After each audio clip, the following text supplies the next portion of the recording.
vous demande maintenant de faire un maximum de bruit pour la suivante, mesdames, messieurs, c'est Emma M.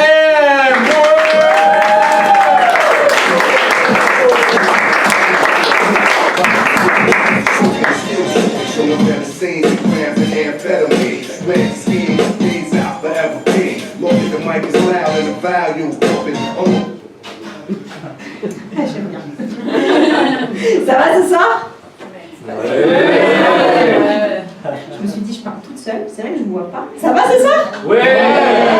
J'aime bien. Bon, avant de commencer, j'aimerais que vous fassiez encore un tonnerre d'applaudissements à Omar qui vient de passer.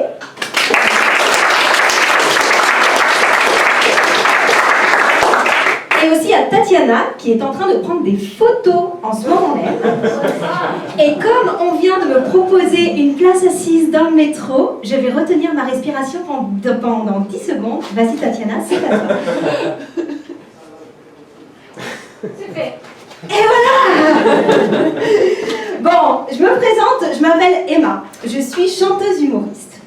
Et les directeurs de casting me demandent toujours de choisir entre les deux. Je ne sais pas prendre de décision dans la vie. Donc je vous laisserai choisir à la fin, d'accord? Et tapez 1 si c'est le stand-up. Et tapez 2 si c'est la chanson. Et tapez-moi si c'est de la mer. Je suis trop contente. Est-ce que vous savez pourquoi? Non, vous ne savez pas, vous ne connaissez pas. Mais je suis trop contente parce que je viens enfin d'avoir la confirmation. Je suis enfin divorcée.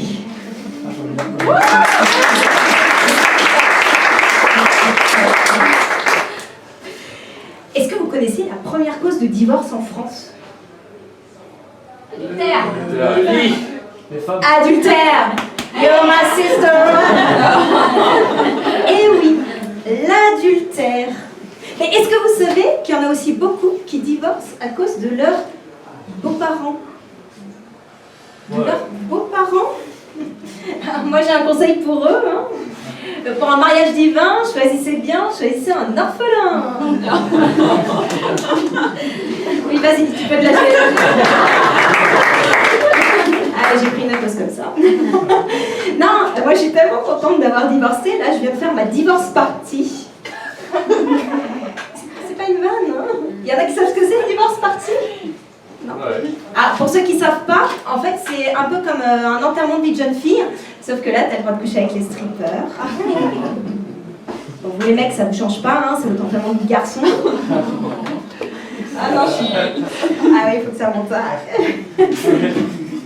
Je suis tellement contente d'avoir divorcé. Bah, en fait, mon mariage, c'était mort dès le départ, tu vois. Un peu comme quand tu commences ton régime, le jour où McDo t'annonce le retour de 2 ans 80. C'est mort. Non. Le gars, tu sais quoi? Il me laisse organiser le mariage de A à Z toute seule. Non, pardon, je mens, pardon. Il m'a un peu aidé aussi, il est venu au mariage. Non, les nanas, pourquoi on veut se marier? C'est parce que pendant une journée, t'es Beyoncé, sauf que t'as payé tes fans. D'ailleurs, on peut en parler du prix du mariage. C'est les épiciers qui fixent les prix. Là, mon mariage, il a coûté tellement cher que j'ai dû faire une cagnotte Litchi pour tout payer. Ça suffisait pas, je passais direct à Casa des Papel. Mon mariage, il a coûté tellement cher. Aussi cher qu'un appartement sur Paris. Bon, ton appart pendant 30 ans, tu tapes le crédit.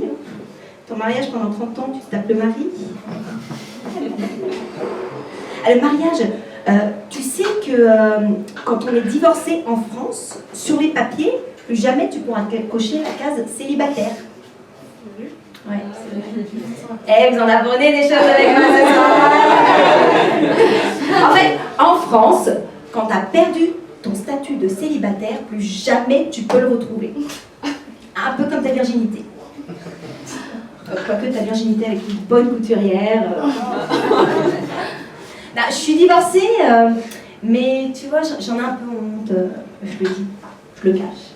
Mais tu peux très bien vivre avec quelque chose dont tu as honte, c'est facile, tu l'ignores. Bon, j'ignore bien les propos racistes de mon tonton Maurice. J'efface bien les SMS de mon dernier plan cul. J'efface bien les derniers SMS racistes de mon dernier plan cul Maurice. D'ailleurs, en parlant de plan cul, j'ai découvert ça depuis que je suis divorcée, c'est un autre monde, hein? Par applaudissement dans la salle, est-ce qu'il y en a qui ont déjà testé les plans cul? Public de mythos. Ah non, moi j'ai déjà eu un plan de cul, je sais pas, le mec il me prenait pour une plante, et jamais il sortait, de temps en temps il m'arrosait. Il a peut-être cru que c'était comme ça qu'une femme devenait fontaine. Ah là, je la laisse celle-là. Non, j'ai déjà testé aussi les sex friends. C'est beaucoup plus sympa. Hein? C'est autre chose. Non, je vais t'expliquer pourquoi. Le sex friend, tu peux aller au ciné, tu peux aller au salon de comédie et tu couches avec. Tout ça sans sentiment.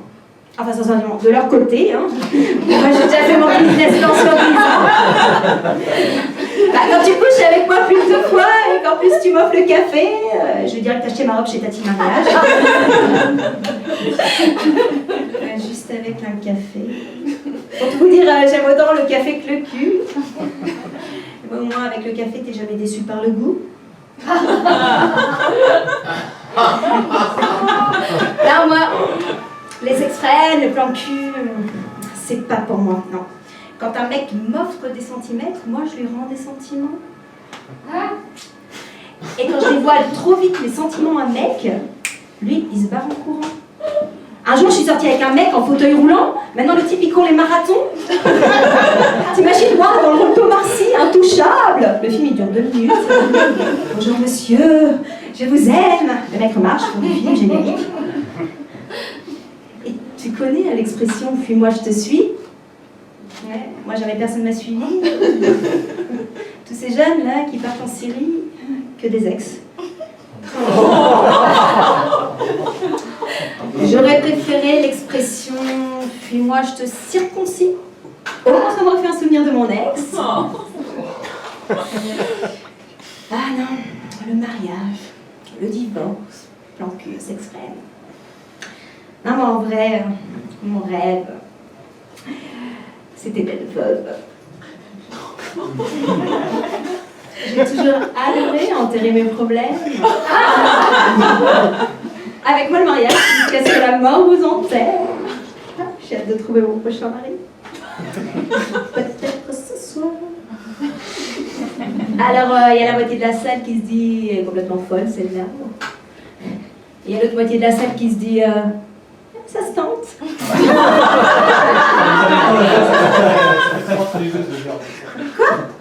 Le mec, il a cru, genre, vas-y.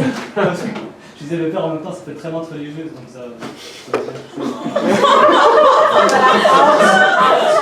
Ok, le mec a dit, le verre, ça fait très menthe religieuse. Ok, unfollow. Non, je voulais juste...